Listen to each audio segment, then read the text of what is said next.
Hey guys, it's Mantis from Mantis Tech Music back with another video. This video is going to be more of a part 2 to the channel update video. So I'm going to be still working on that piano. If anything, I'm going to be just reconfiguring it a little bit because I kind of I like the way I did it, but I think I'd rather have it set up a different way because the way that my interface works.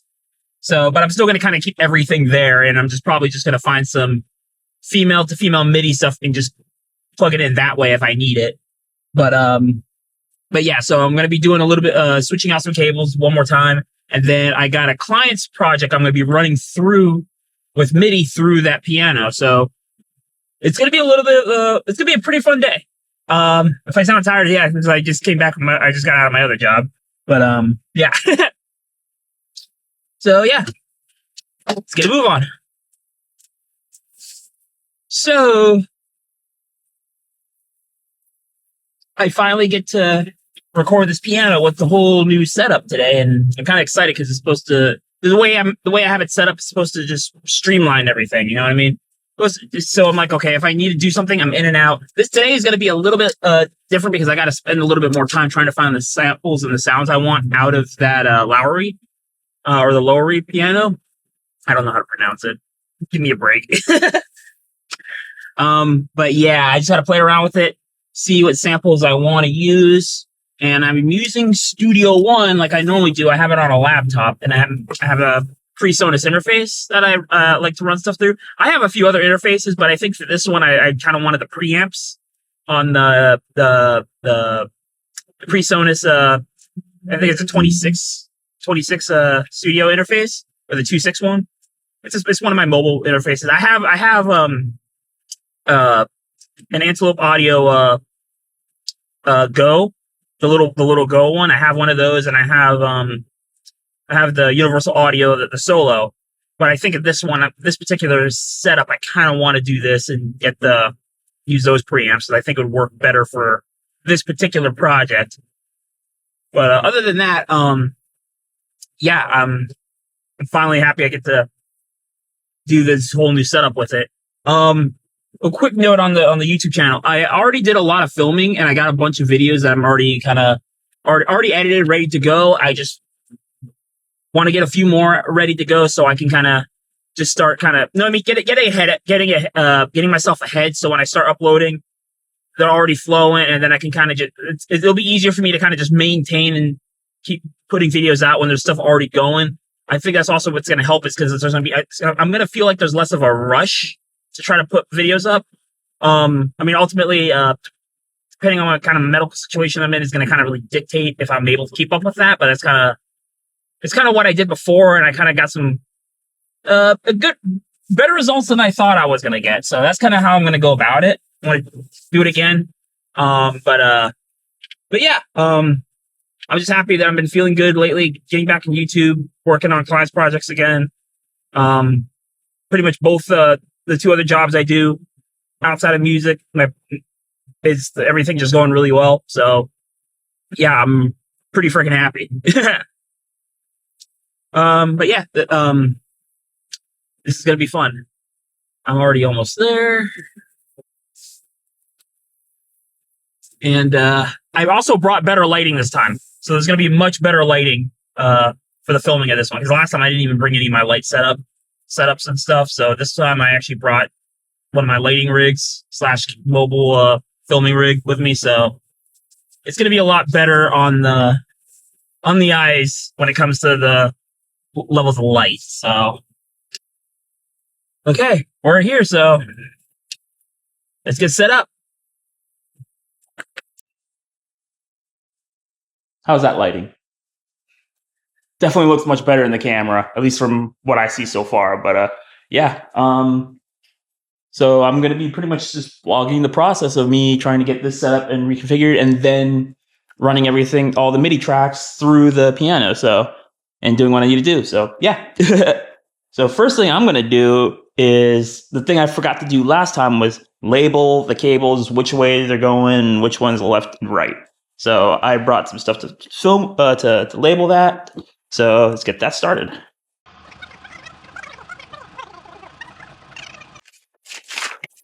This is something I like to do a lot, especially when it comes down to like, okay, I'm going to be leaving cables in a single spot for a long term. I'd rather just take the extra 5 minutes and label them. I don't want to have to deal with like, oh, which one's left and right, which one's media in, media out. I don't want to deal with that. I'm so over dealing with that. I'd rather just do this, go online, grab little labels, find out which cable is left, which one's right first, label it, and then just be done with them. So, let me grab my pen.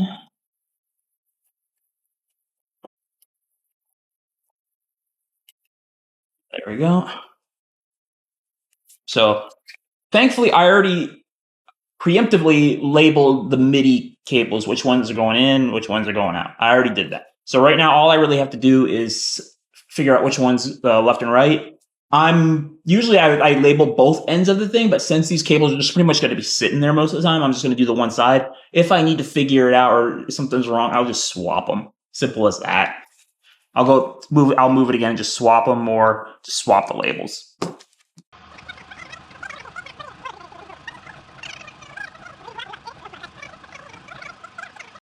Yeah, like I literally, my whole room and the area I record, it's just, everything is freaking labeled. I don't want to deal with it.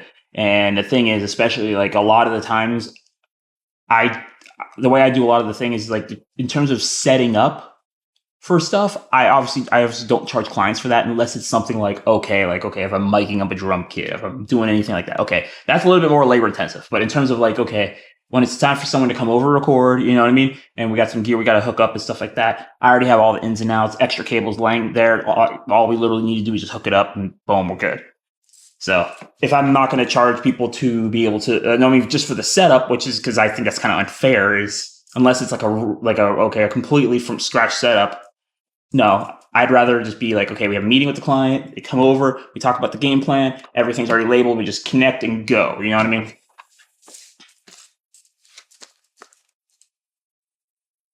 Okay, so that's labeled. So there's that. What's next? Move the piano. I guess that's next. Let's do that.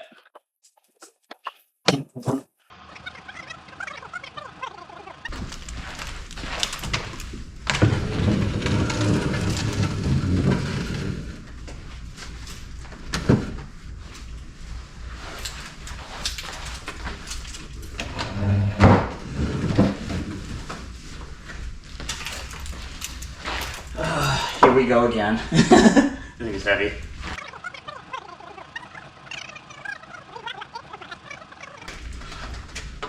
Oh man, I just got done increasing my weights at the gym, so I'm already sore as it is.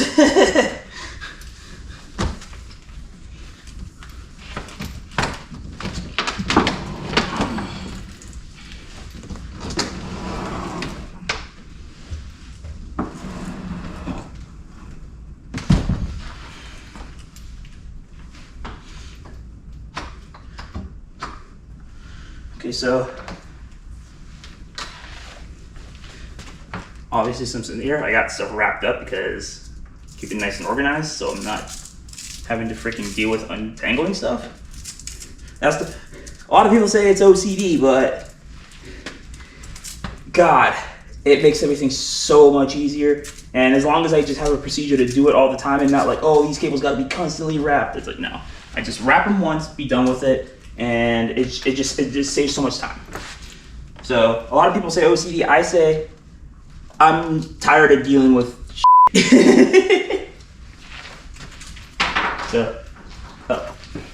So yeah, this was the USB-C and MIDI. So what I'm going to end up doing is I'm going to hook normal MIDI cables to the back, and then I'm going to try to go online and find some like female to female MIDI, and kind of just like, okay, if I need to use the female MIDI ends, I just put them on here, plug those into that. Same concept. So that's what I'm going to do for that. So what I'm going to do first is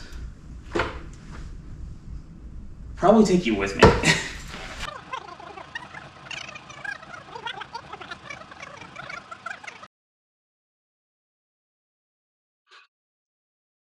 There's my ugly face.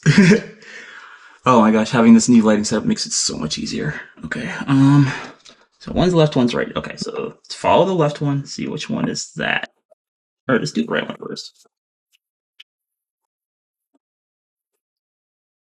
I find that interesting, actually, because the left is not on the left and the right is not on the right, which I kind of find that... Because it's usually the other way around, but...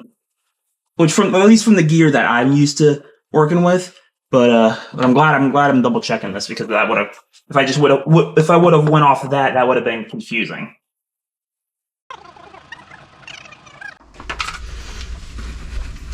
Okay, so here we go. So that's the right one, the right cable right here, and I got the right label right here.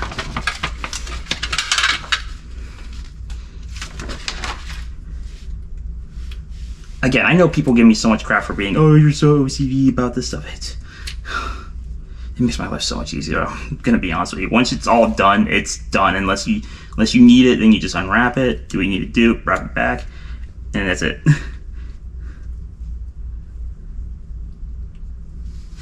Usually what I do with this is because I just wrap it like that, wrap it around like that, and then I use clear tape to kind of go over it so it stays that way, and the lettering doesn't get messed with. Everything kind of just goes smoothly.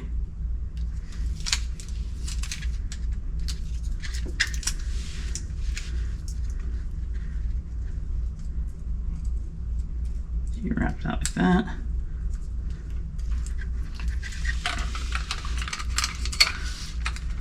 Then I don't have to worry about it, the ink on the thing getting marked off.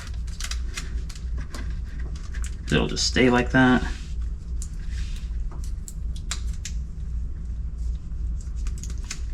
There we go. Line out right. So right side is done. Have this hang over here. Grab the left cable really quick.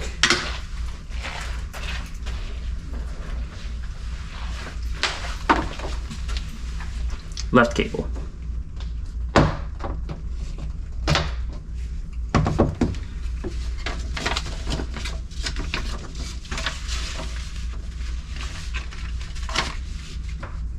Tape.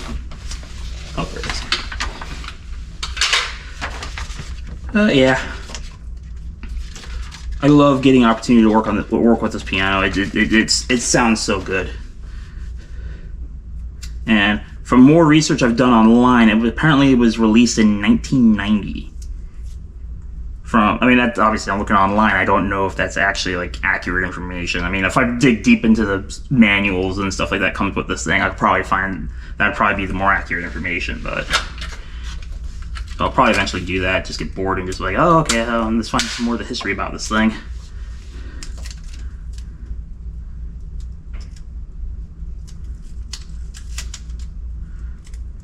There we go. There's that. Wrap this all the way around. There we go. That one's done. Let me get another one on there, just to make sure nothing stupid happens, because stupidity always finds a way.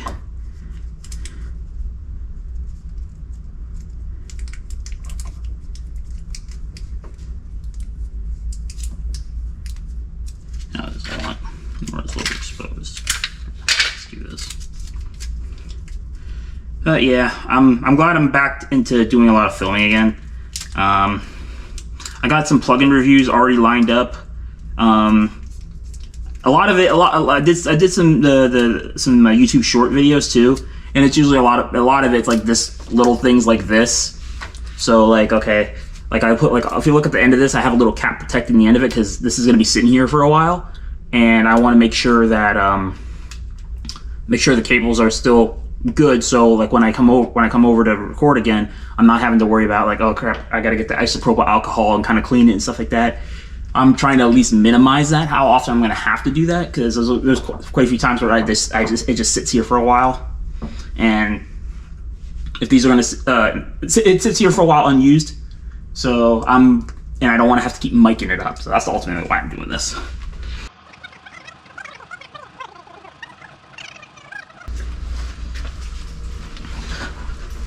Okay, so the one thing I did was when I pulled those MIDI ports out, since this thing is so close to the wall, I wanted to try to find 90-degree angle MIDI ports, and I managed to find some.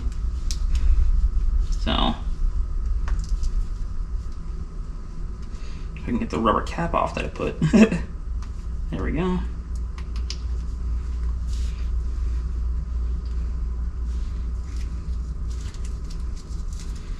And these ones are already labeled, so I already know which direction they're gonna go. So this one's MIDI out. So where is the MIDI out? There's the MIDI out. See, it's a 90-degree angle. So it goes down, and I'm gonna loop it all around through here. Have it connected to here. I already have this, I actually have this end labeled too, so it's gonna go like that. It's just gonna stay put.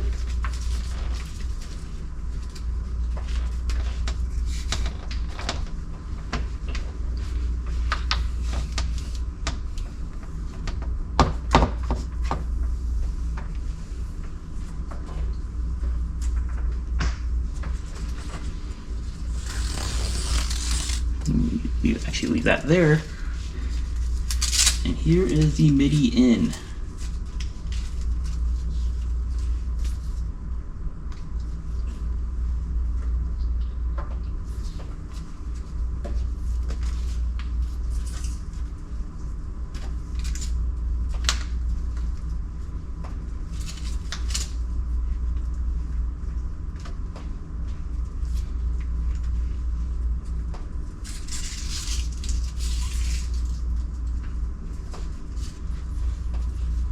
Sorry, just unwinding this cable.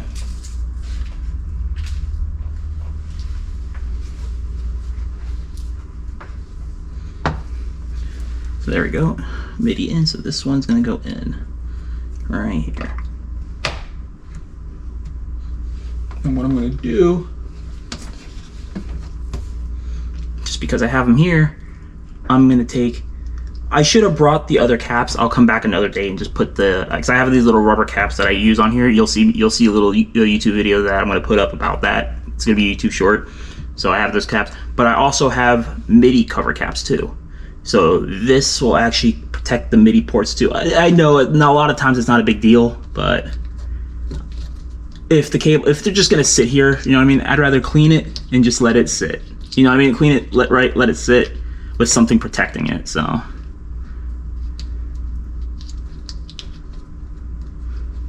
It just makes my life easier. Okay.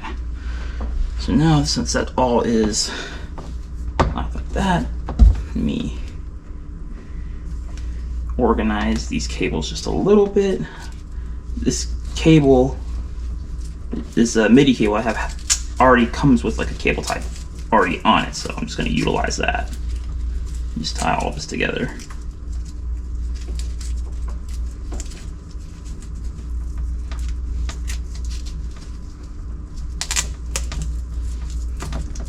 There we go.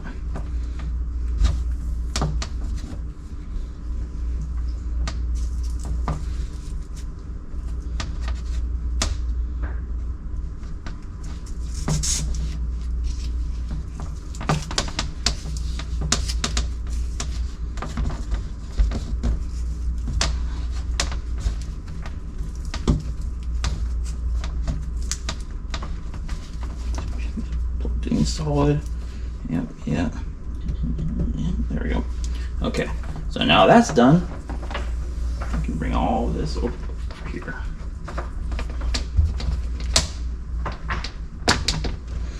Okay, you are gonna come with me now.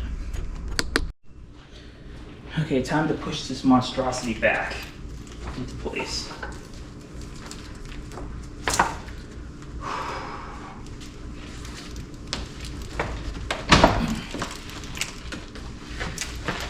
I need to start adding the sled again at the gym.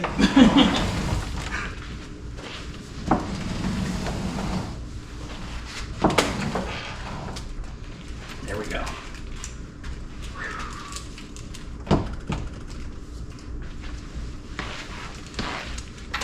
And we are back.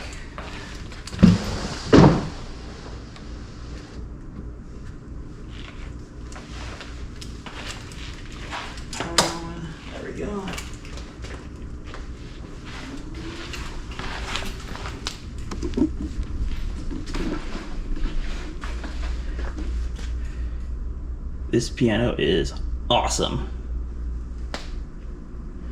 So I'm going to be here for a bit, just experimenting with what sounds I want to use for this track. So yeah, this one's got a foot switch down here. I don't know if you can see it. I can get a better angle for you. You see, underneath it's actually really cool because it's this whole thing is a volume, and yeah, you can hear it. If I crank it too hard, you can hear the hiss because this thing can get freaking loud. This is the sustain on this side, so it's actually a side switch where you actually just tilt your foot to the side, and then same thing. This is actually the dampener. So when you want to dampen the piano strings, you can hit this side. So that's how that works. There we go. Okay, this part I'm probably gonna time lapse it for you a little bit, just because it's mostly just setting up the laptop, getting the interface going, making sure Studio One's up and running. So it's gonna be stuff like that. So I'm probably gonna time lapse it. So yeah.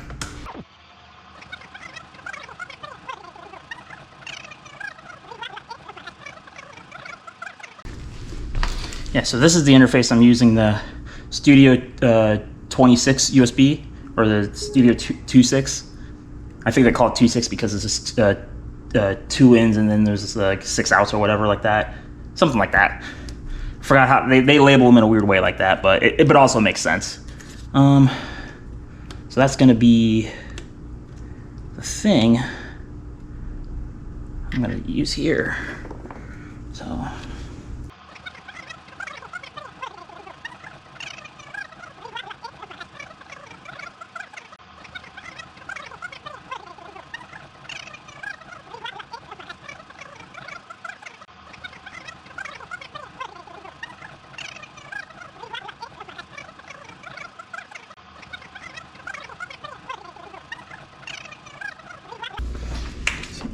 Put all this here.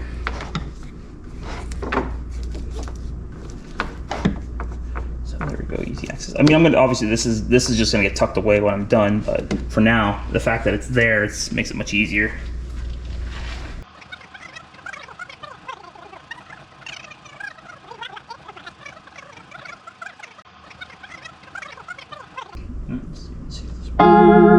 Yeah, wow, it works. There we go.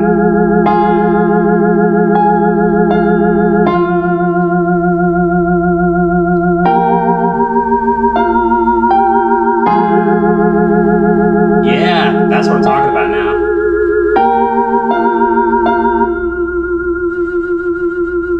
That's freaking awesome. There we go. Butter. Butter. Okay. So let's play around with some of the sound sets and see what we can come up with.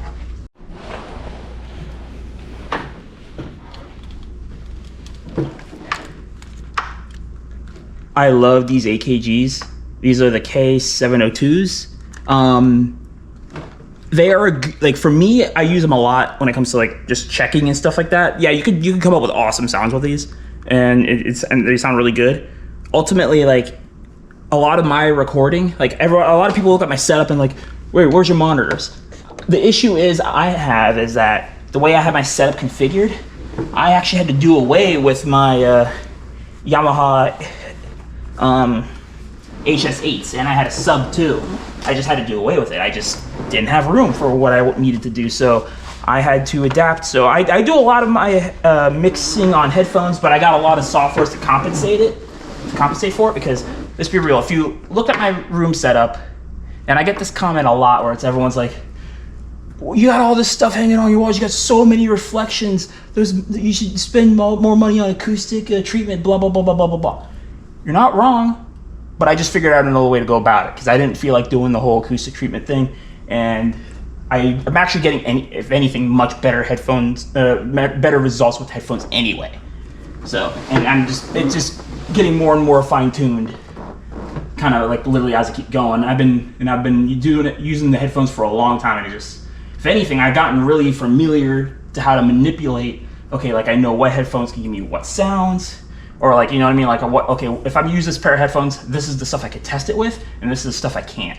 Like, I'll use a perfect example. I know a lot of people don't like the Beats by Dre. I get it. But it does do a few pretty good things when it comes to it. Like, yeah, when it comes to like EQing, no. EQing is a no-go. even if you run it through programs that like flatten out the headphones and stuff like that, those just don't do a good job with projecting how well the EQs are being affected, or the frequencies are being affected. But the thing they're really good at is, like I notice if, let's say if I create a sound on this and I think there's a problem, on the Beats by Dre, they don't just say you messed up, they say you f***ed up. So it's really a dramatic difference. So, but at the same time, so I use a lot of if I use the Beats by Dre, I generally use it for tone creation a lot of the times, because I notice that if I use them if I use them first for tone creations, everything else sounds better for the most part. Like I said, they're not the end all be all. I actually use 2 pairs of headphones for tone creation. I also have the head audio headphones. The headphones from Head Audio. I use those 2, and those have been fantastic. Like it does everything, and there's only maybe like 1 or 2 things I can't really do with it. But other than that, it's like, usually if I get a sound that's really good on there and I cross-check it with the Dre's, everything else, like the initial tone of stuff sounds fantastic. When it comes to EQing stuff like that, yeah, then I lean towards the headphones, and then I usually stray away from the Dre's and do with like these are really good for EQing. So I do a lot of EQ checks with these. And tone creation for mobile, it's actually pretty good. So, or sound sampling. So that's why I kind of use these for mobile when it comes to that. Let's see. Okay, so now I'm just gonna play with the sound and see what I can come up with. So there's gonna be a lot of just time lapse of me just testing stuff. So yeah. Here's what it sounds like.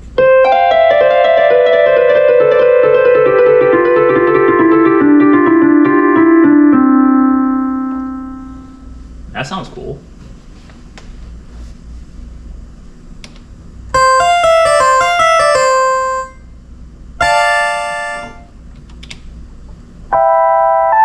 Electric piano. Jazz guitar. I'm just playing around some settings here really quick.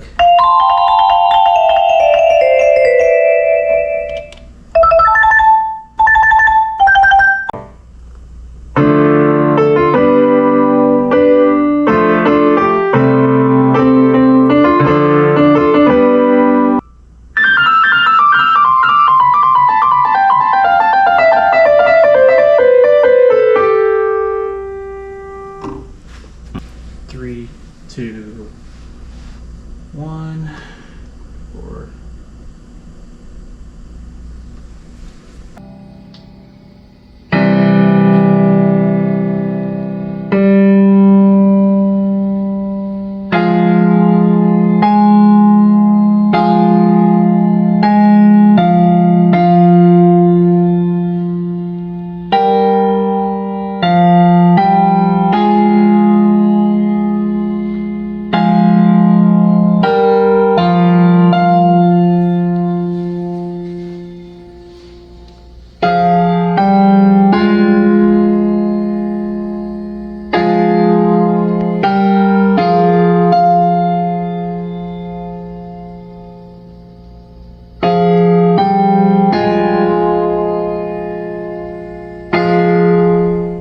Hey guys, okay, so I'm pretty much done tracking this piano, and I pretty much accomplished everything I wanted to accomplish today.